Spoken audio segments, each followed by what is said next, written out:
Thank you for joining your mom here today. I want to acknowledge Susie on your wonderful recovery. That's definitely an accomplishment. Thank you. Yeah, I'm really excited about it. And Karen, again, thank you for coming. I'm sure that you've seen some change in your mom. Yes. So Susie, what are some things that have helped you in your recovery? How have you, gotten this far and made such a wonderful accomplishment? Well, as you know, I've been sober for 6 months. And I know that might not seem like a huge thing, but for me it's huge because every day is a struggle, But I would say the biggest thing is that I knew that I was losing my daughter. And my drinking was driving her away, and it was causing a huge rift between us, and it was really breaking my heart. And so that's kind of what started me on this road to recovery, was knowing how much I was hurting her, and that has really been the motivation. It's been the driving force, and it's been especially exciting because just in this last 6 months, I feel like we've started to reconnect. We've made progress in our relationship, and so whenever I start to feel like I need a drink, one of the things that helps me not take a drink is to think about my daughter, and that really does make a difference. So it sounds like you have a wonderful support system, and you're really striving for that relationship with Well, your daughter. that's really been helpful too, is she's been so amazing. She's been really awesome. Yeah, she's the best. Karen, how does that feel when your mom says that? I really like it. I mean, obviously I love my mom and everything. It's just that I just felt bad because I know that she has relapsed before, and I just don't want that to happen because we have right now we have a good connection. Like I like spending time with her after school. Like she cooks me. We talk about school. We talk about like different things, and I really like that. I want to be with my mom. I don't want to be far away from her again. So I'm going to pick up on that word, relapse. So what are some things that you think might trigger a relapse for you, Susie? So I have a pretty stressful job, and I've been single for a long time, and that can be hard. And so just different thoughts that come. One is just, when I've had an especially hard day at work, I'll come home and I know that a drink would take away that stress. It's just kind of a quick fix, and so I start getting thoughts about stress, and then a lot of times I'll start to kind of come down on myself because I see my friends who are happily married and couples and things like that, and so I start to think, what's wrong with me?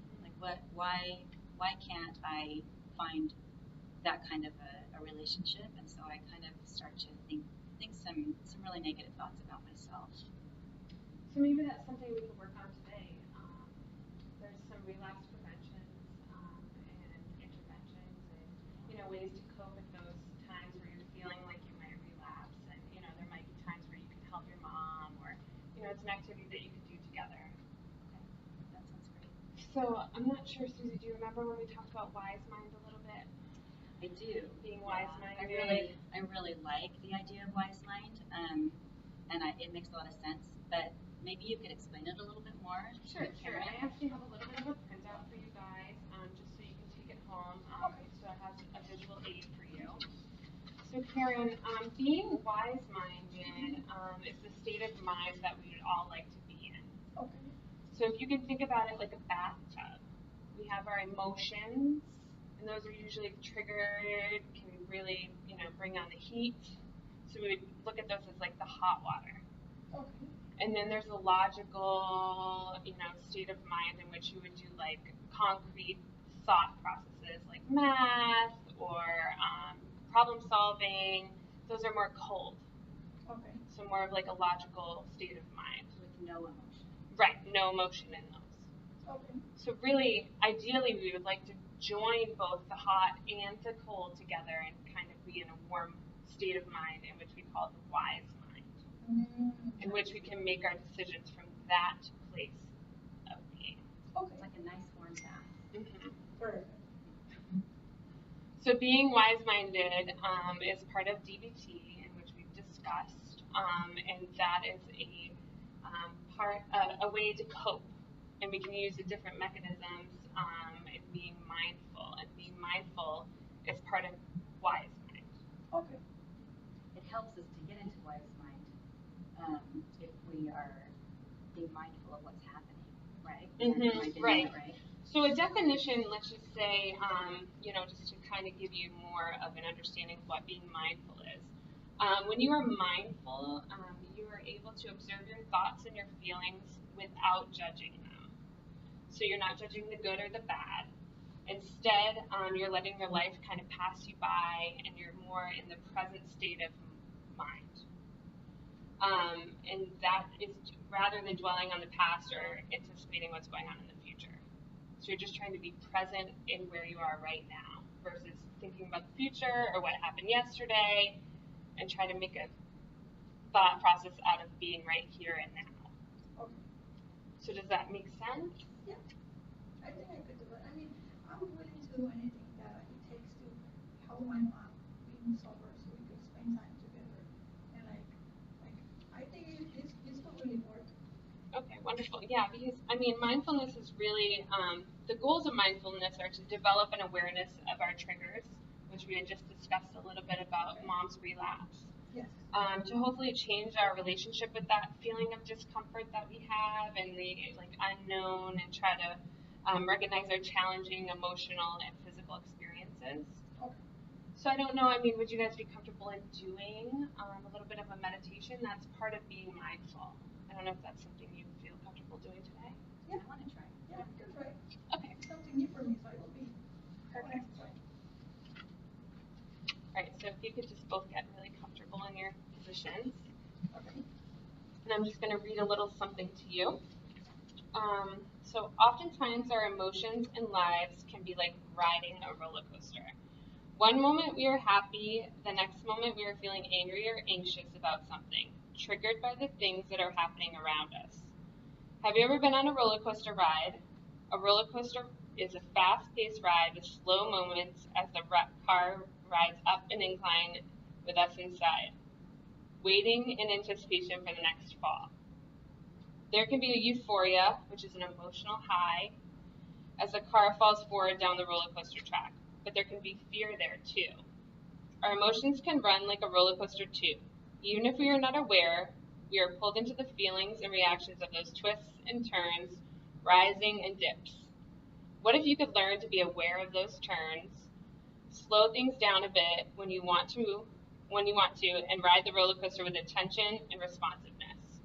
You can do this meditation when you're feeling out of center, reactive, euphoric, in danger of relapsing, or simply to get to know your emotions more intimately. If you have the opportunity and space before you, let's begin this meditation. Sitting in an erect and dignified posture, lowering the eyes or closing them, whatever is comfortable for you at this moment. Allow your hands to rest on your legs or your lap, bringing your awareness to sounds. Notice sounds in this room, sounds outside the room, sounds near and far. Not making any efforts to listen to sounds, simply allow the sounds to come to you. This is pure hearing. Notice when the mind gets distracted with a story, or planning, or memories, thoughts of anticipation, regrets, blaming, and gently and firmly, with kindness for yourself, redirect your mind to sounds. Notice if the mind has moved to judgments like, I like this sound, or I don't like that sound. And see if you can allow yourself to continue hearing regardless of your present likes or dislikes.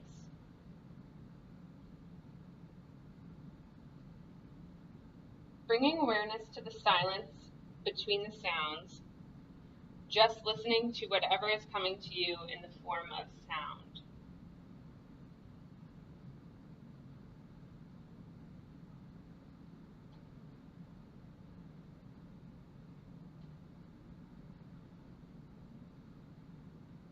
And in the last few moments of this meditation, see if you can allow yourself to rest and nourish yourself by being right here, present to whatever is unfolding, accepting yourself exactly as you are, and accepting everyone around you, including those difficult people in your life, exactly as they are.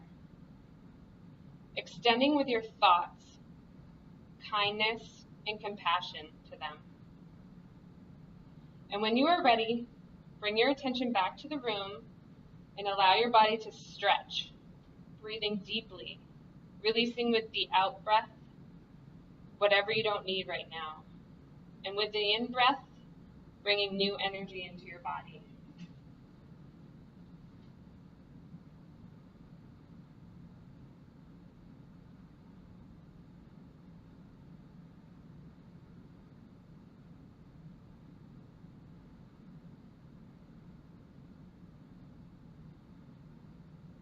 When you're ready, you can open your eyes.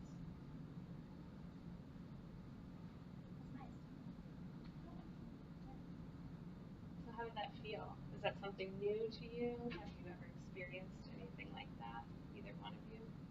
Well, for me, it's new, and I feel like I have never done something like this, and I think it's very calming. And as you mentioned, it's really good to have experience like focus on something rather than, for example, me focus on like school or like not being late or like doing homework or like it is really good, I think. Yeah, I've done some meditation, but not exactly like that. So it's kind of nice to be guided through it. So I really appreciated that. So yeah, it's good. The nice thing about meditation is you can do it anywhere, Yeah. and it's free, which is wonderful. You can do it together, or you can do it alone. It's really been found to do wonderful things to help us cope and deal with everyday stresses. I think we should do it now. I really Let's like do it. it. Okay.